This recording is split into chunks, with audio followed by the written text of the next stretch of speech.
ஆண்டவர் TMX முறுக்கு கம்பிகளின் அரசன்.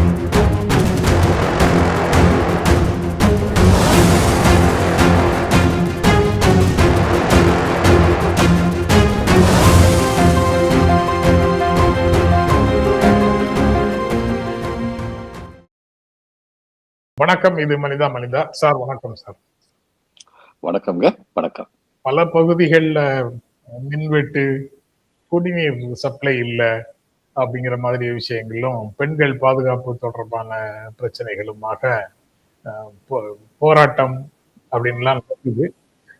ஆனா அதை எல்லாரும் அதை ஹைலைட் பண்றாங்களா அப்படின்னு பார்த்தா இல்லை. குறிப்பாக அதிமுகவும் பாரதிய ஜனதா கட்சியும் திடீரென்று அதிமுக எப்பவும் பண்றாங்க, பாஜக புதிதாக களத்துக்குள்ள வந்த மாதிரி தெரியுது. திமுகவை விட அதிகமாக தினந்தோறும் காட்டமான அறிக்கையை எடப்பாடி பழனிசாமி வெளியிட்டு இருக்கிறாரு. தூங்காத இரவுகள் அப்படின்னு பொயட்டிக்கா பேசுறாரு. சிறு குறு தொழில்கள் பாதிப்புன்னு ரியலான பிரச்சனைகளையும் சுட்டி காட்டுறாரு. எப்படி பாக்குறீங்க? ஒரு சிறந்த எதிர்கட்சியாக செயல்படுகிறார். எதிர்கட்சியாக செயல்படுறதுக்கு ஒரு போட்டி வந்துருச்சுங்கிறதுனால அவர் இப்போ சீரியஸா செயல்படுகிறார்னு சொல்லலாமா? மேபி. பிளஸ் ஸ்டாலின் வந்து ஒரு முதிர்ச்சி அடைந்த தலைவர், முதிர்ச்சி அடைந்த நிர்வாகி. இந்த தவறுகள் களையப்பட வேண்டும்.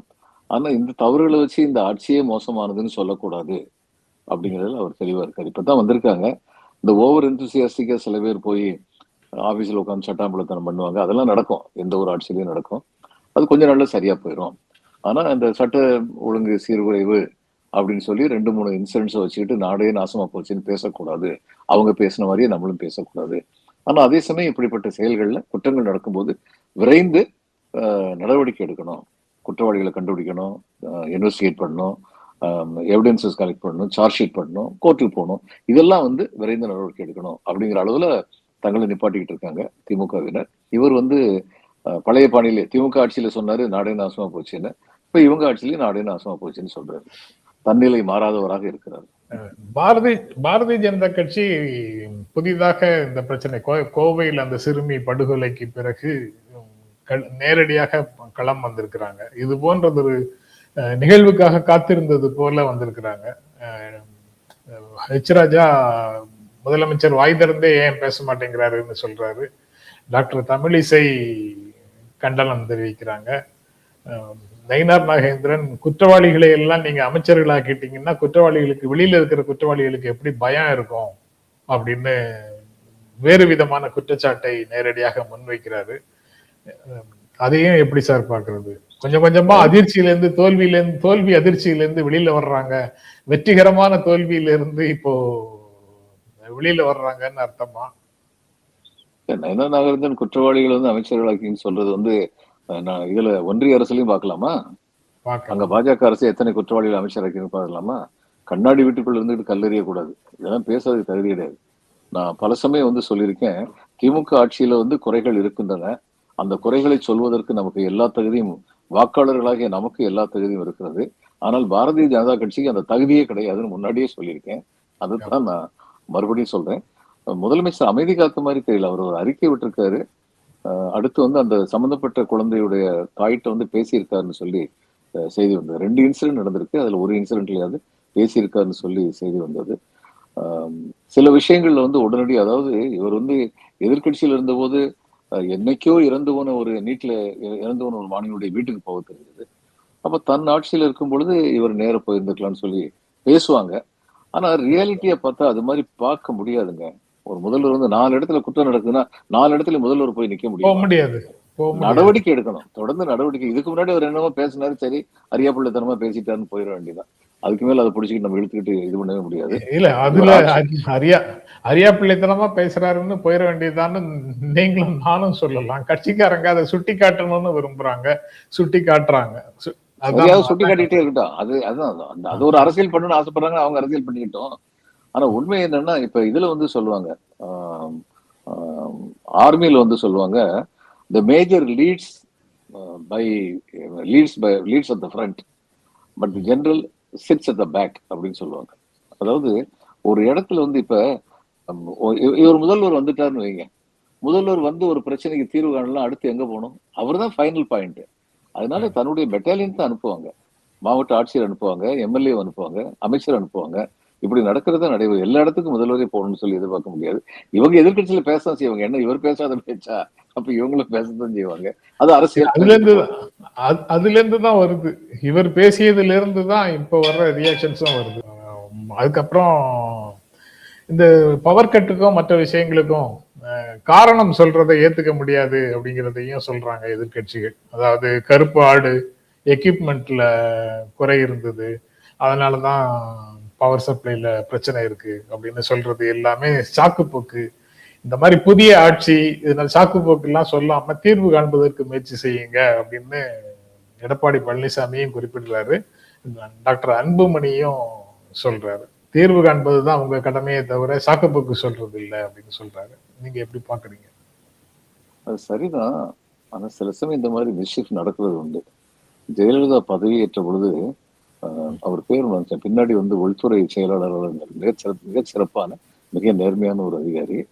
அவர் வந்து டிஎன்இபி சேர்மனா இருந்தார். பதவி ஏற்கிற சமயத்துல வந்து பவர் கட் வந்து சில நிமிடங்கள் வந்து பவர் இல்லாம இருந்தது. உடனடியாக அவர் அந்த பதவியிலிருந்து தூக்கப்பட்டார். அதுக்கப்புறம் கொஞ்ச நாள் கழிச்சு உண்மை தெரிஞ்சிருச்சுன்னு வைங்க. ஆனா பின்னாடி டெக்ஸ்டைல் செக்ரட்டரி கூட கவர்மெண்ட் ஆஃப் இந்தியால இருந்தாரு. அவரு என்கிட்ட பேசிட்டு இருக்கும்போது சொன்னார், இது மாதிரி சில சமயம் மிஸ்ஷிப் பண்ணுவாங்க அப்படின்னு. ஆனா இங்க அது மாதிரி மிஸ்ஷிப் நடந்ததா, அதாவது அங்க நடந்ததுனாலும் இங்க நடந்தது நான் சொல்ல விரும்பல. நடக்கிறதுக்கான வாய்ப்பு இல்லைன்னு சொல்ல முடியாது. ஆனா இதெல்லாம் வந்து அப்ப மிஸ்ஷிப் நடந்தா விருட்டு அவர் கண்டுபிடிச்சார்ல மிஸ்ஷிப் நடந்ததுன்னு. இப்ப இவங்களும் அது மாதிரி விருட்டுன்னு கண்டுபிடிக்க முடியும்ல, அது ஏன் கண்டுபிடிக்க மாட்டேங்கிறாங்க? உண்மை இன்னொன்னு இவங்க இப்படி சொல்றாங்க, எதிர்கட்சிகள் என்ன சொல்றாங்க, ஆளுங்கட்சி தான் வேணும்னே பவர் கட்டை உருவாக்குறாங்க அப்படின்னா தான் எல்லாத்தையும் தூக்கி பிரைவேடைஸ் பண்ணி அதானிகளை தூக்கி கொடுத்துடலான்னு பாக்குறாங்க அப்படின்னு அவங்க சொல்றாங்க. இது மாதிரி ஒருத்தருக்கு குறை சொல்லிட்டு இருக்காங்க.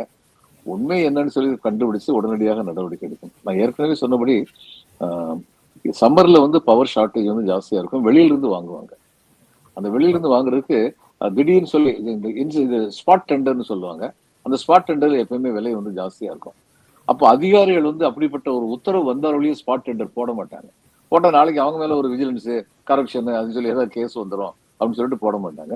அப்படிப்பட்ட நடவடிக்கை எடுக்காம இருந்தாங்களா, இன்ஸ்டன்ட் டெசிஷன் எடுக்காம இருந்தாங்களா, இதையெல்லாம் பாக்குறது வந்து பெட்டரா இருக்கும். ஏன்னா நிர்மல்குமார் தானே அமைச்சர், அவர் சொல்லியிருக்காரு, மின்துறை அமைச்சர் சொல்லியிருக்காரு, தமிழ்நாட்டுல பவர் ஷார்டேஜ் இல்லைன்னு இருக்காரு. அவரே சொல்லியிருக்காரு. பவர் ஷார்டேஜ் இல்லைன்னா எப்படி பவர் கட் வந்தது, அதுக்கும் அவர் தானே விளக்கம் சொல்லணும். அந்த பவர் தமிழ்நாட்டுல பவர் ஷார்டேஜே இல்லை அப்படின்னு சொல்றது, தமிழ்நாட்டுல அரசு பள்ளிகள் எல்லாம் சிறப்பாக செயல்படுகின்றன இன்றைக்கு சொல்றது அமைச்சர் வந்து 15 நாள்ல பார்த்துட்டு சொல்றது. அதுக்கப்புறம் மருத்துவ துறையும் பிரைமரி ஹெல்த் சென்டர் உட்பட அரசு மருத்துவமனைகள் எல்லாம் சிறப்பாக செயல்படுகிறதுன்னு நல்வாழ்வுத்துறை அமைச்சர் சொல்றது. இது ஒரு பக்கம் நடக்குது சார். அவங்க பிரச்சாரத்தின் மூடுல இருந்து சில அமைச்சர்கள் 1-2 அமைச்சர்கள் வெளியில வந்திருக்கிறாங்கிறதும் உண்மைதான். உண்மையை சொல்லி ஆக வேண்டிய கட்டாயம் அவங்களுக்கு இருக்கு. ஆனா இப்ப அண்ணாமலையினுடைய ஸ்டேட்மெண்ட்டும் ஒண்ணு போகுது டிவியில, தேவைக்க இன்னும் வெற்றி கொண்டாட்ட மனநிலையிலிருந்து வெளியிலேயே வரல, அவங்க நிர்வாகத்தை கவனம் செலுத்தணும் அப்படின்னு சொல்றாரு. இப்படி பிஜேபியில இருந்து எல்லா தலைவர்களும் திடீரென்று வந்து ஒரு சுபயோக சுப தினத்துல ஒரு வேலையை ஆரம்பிக்கிறதுன்னு முடிவு பண்ண மாதிரி நேற்று நிறைய ரியாக்ஷன் வந்திருக்கு. அப்ப இவர் போய் பிஎம் பார்க்க போறாருல.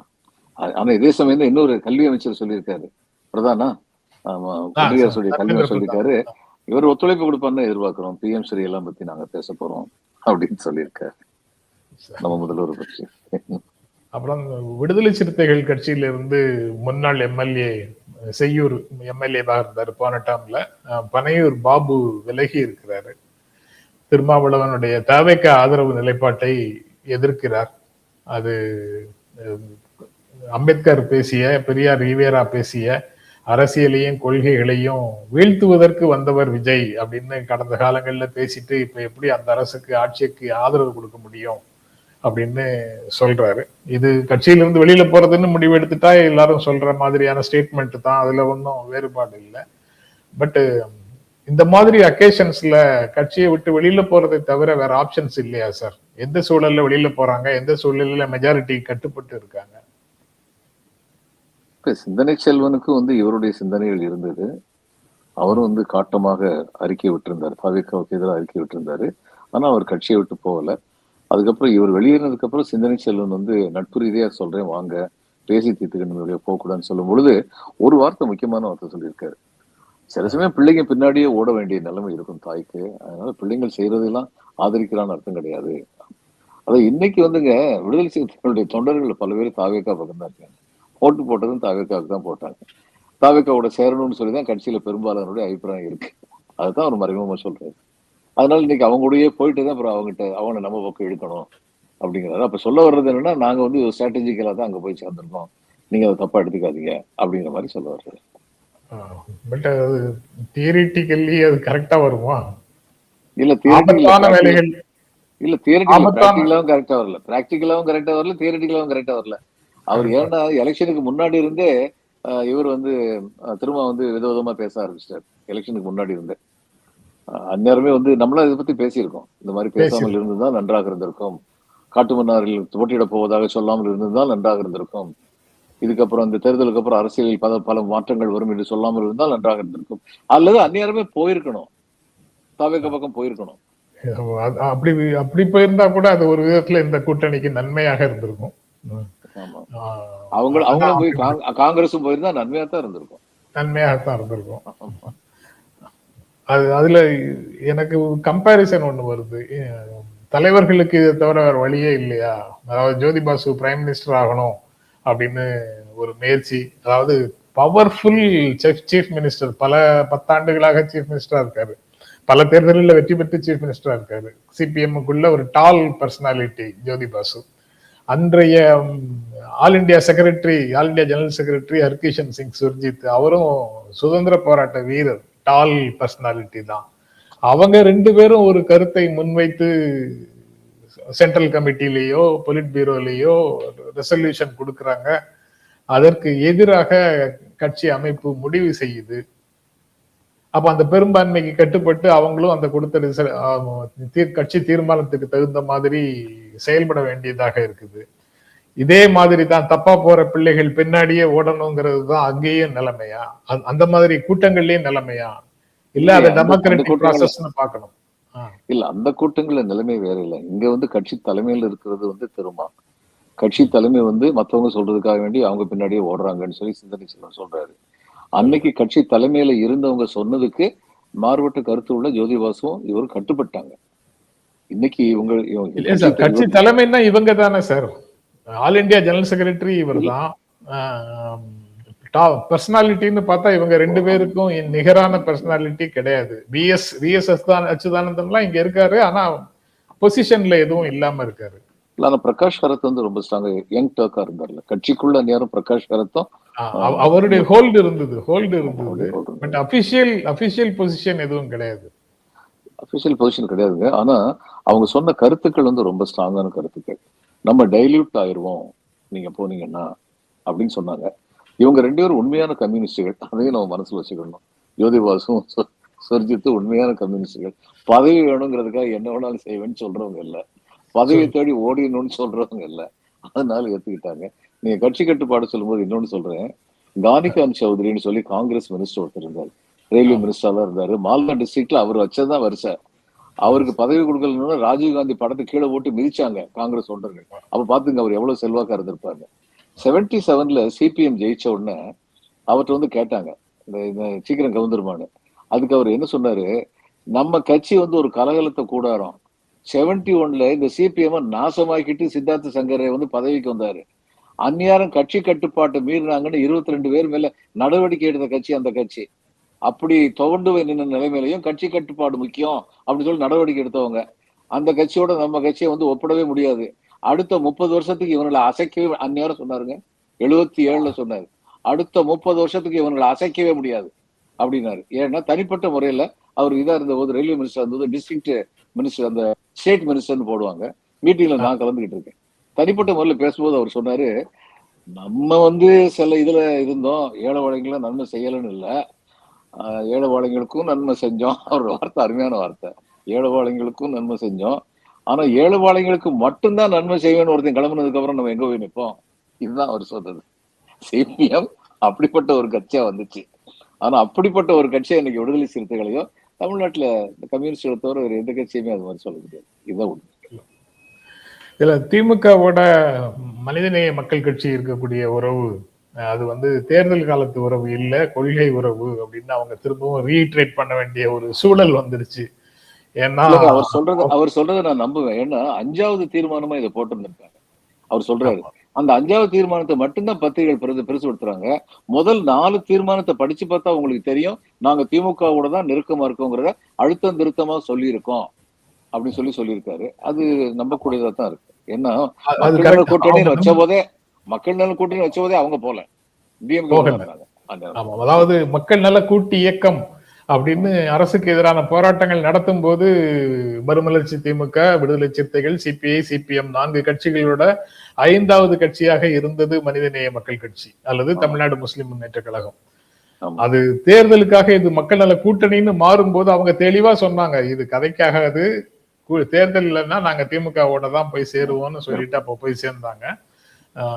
இப்ப இஷ்யூ வந்து 2011 அவர் வந்து எம்எல்ஏ ஆனாரு, தனி சின்னத்துல போட்டிட்டு அதிமுக கூட்டணியில இருந்தாரு.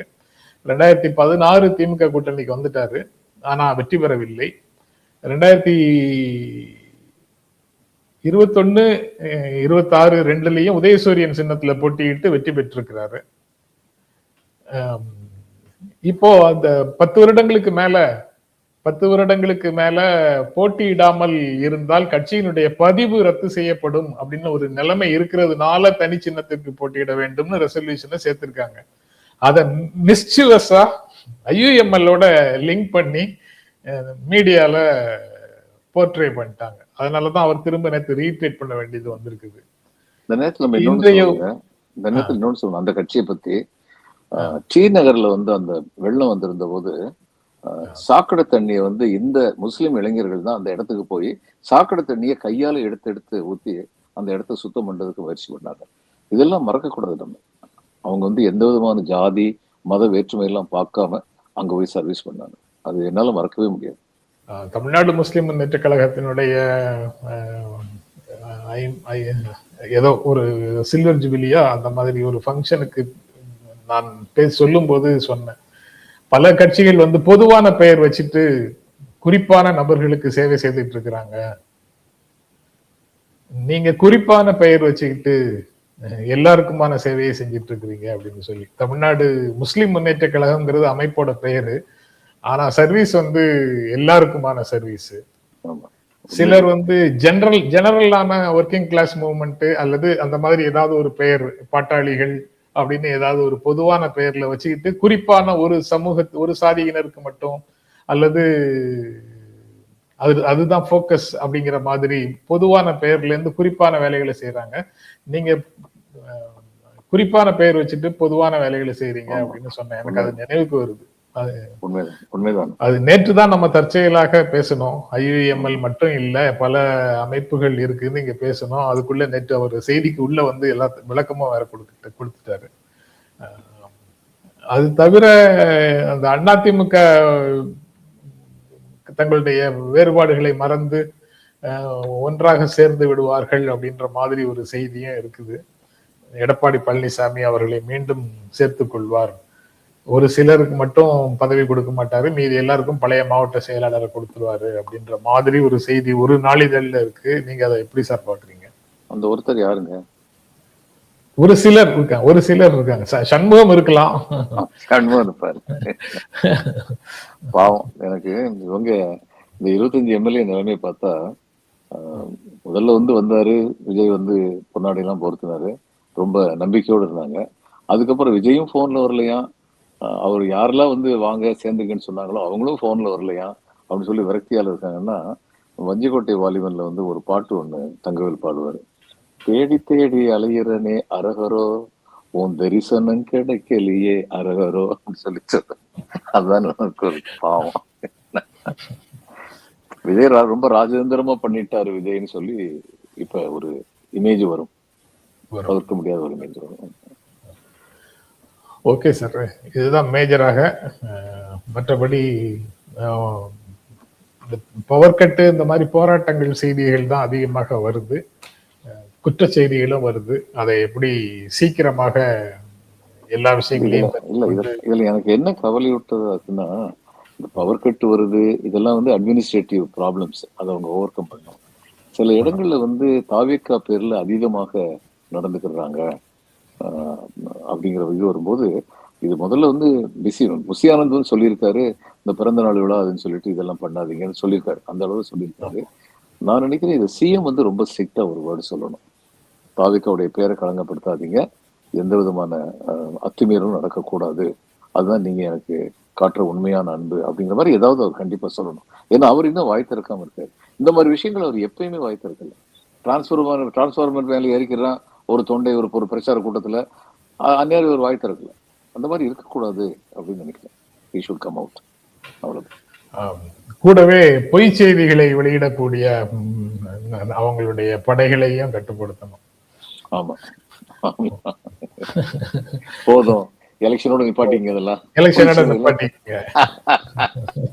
ஒரு 2 வருஷத்துக்கு வெயிட் பண்ணுங்க. மக்களவை தேர்தல் வந்ததுக்கு அப்புறம் அந்த 6 மாசத்துக்கு முன்னால திரும்ப ஆரம்பிச்சுக்கலாம்.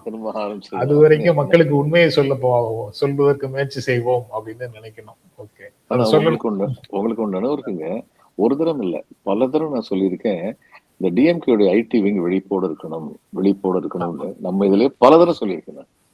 they were not. அவங்க வெளிப்போடு இல்லாம நம்மளையும் ஜாதி ஏமாத்தி விட்டாங்க.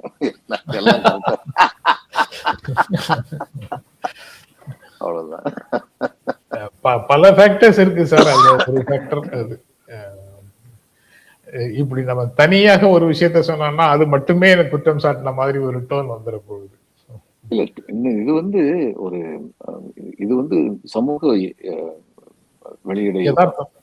ஆமா, அதனால அந்த சமூக ஊடகத்தை வந்து இவங்க எந்த அளவுக்கு பார்க்கணுமோ அந்த அளவுக்கு பார்க்கணும். நான் கூட என்ன நினைச்சேன்னா, ஒரிசா எலெக்ஷன்ல வந்து பாண்டியன் சிஎம்மாக பாக்குறாங்கன்னு பொய் பிரச்சாரத்தை பிஜேபி கிளப்பி விட்ட மாதிரி இங்க ஏதாவது ஒரு பொய் பிரச்சாரத்தை கிளப்புவாங்க. சில அமைச்சர்கள் மேல உடனடியா இடி வந்து பாயும். அது இடி வந்து KN நேரு மேல பாஞ்சது. ஸோ நம்ம நினைச்சு சரியாத்தான் இருக்கு போல. ஆனா இடிக்கு இப்ப கிரெடிபிலிட்டி இல்லை. அதனால பிஜேபி வந்து அதிகமா இடியை வந்து பயன்படுத்த முடியாது அப்படின்னு உணர்ந்துட்டாங்கன்னு நினைக்கிறேன். ஆனா மற்றபடி சமூக ஊடகத்தை வந்து ரொம்ப இதா பயன்படுத்திருக்காங்க. நான் நினைக்கிறது காரணம், ஒரு நண்பர் வந்து இதுல பேசினாரு, டிவி டிபேட்ல 34,000 ரெவென்யூ வில்லேஜ் இருக்கு, ஆனா ஏறக்குறைய 40,000க்கு மேல அவங்க வந்து ட்விட்டர்ல வந்து போஸ்டிங்னு சொல்லி வச்சிருந்து அது மாதிரி தொடர்ந்து அதே மாதிரியே வந்துகிட்டு நெகட்டிவ் நியூஸாவே மட்டும்தான் வந்துகிட்டு இருந்தது இவங்களை பத்தி, டிஎம்கே பத்தி அப்படின்னு சொன்னாரு. அப்ப அந்நேரம் ஐடி விங் வந்து அப்படின்னு தான் நினைக்கிறேன். அவங்க அதுல கொஞ்சம் எச்சரிக்கையா இருந்திருக்கணும். ஸோ இனிமே அதுல இப்ப அந்த ஊடகத்துல வந்து இனிமே என்ன பண்ண முடியாத அளவுக்கு டிஎம்கே சுதாரிச்சிருவாங்க. ஆனா அடுத்து எங்க போறாங்க பிஜேபின்னு சொல்லி, ஏன்னா இவ்வளவு பெரிய முயற்சி எடுக்கிறதுக்கு இவற்றை வந்து விஜய்ட்ட வந்து எந்த விதமான இதுவும் கிடையாது, ஃபோர்ஸும் கிடையாது, மேன் பவர் கிடையாது, ஒண்ணும் கிடையாது. அப்போ வேறு தோன்றா துணை யாரோ ஒருத்தங்க இருந்திருக்காங்கிறதுல சந்தேகமே இல்லை. நான் அந்த தோன்றா துணை பிஜேபின்னு நினைக்கிறேன். தோன்றா துணை தான் எல்லாமே. அதுதான் நம்ம சொல்லணும். சமூக ஊடகங்களை இவ்வளவு சிறப்பாக செய்து கொடுக்கிறதுக்கான ஏற்கனவே முன் அனுபவம் பெற்றவர்கள் தான் தோன்றா துணையாக இருக்க முடியும். Okay, okay sir. நாளைக்கு வணக்கம். வணக்கம்.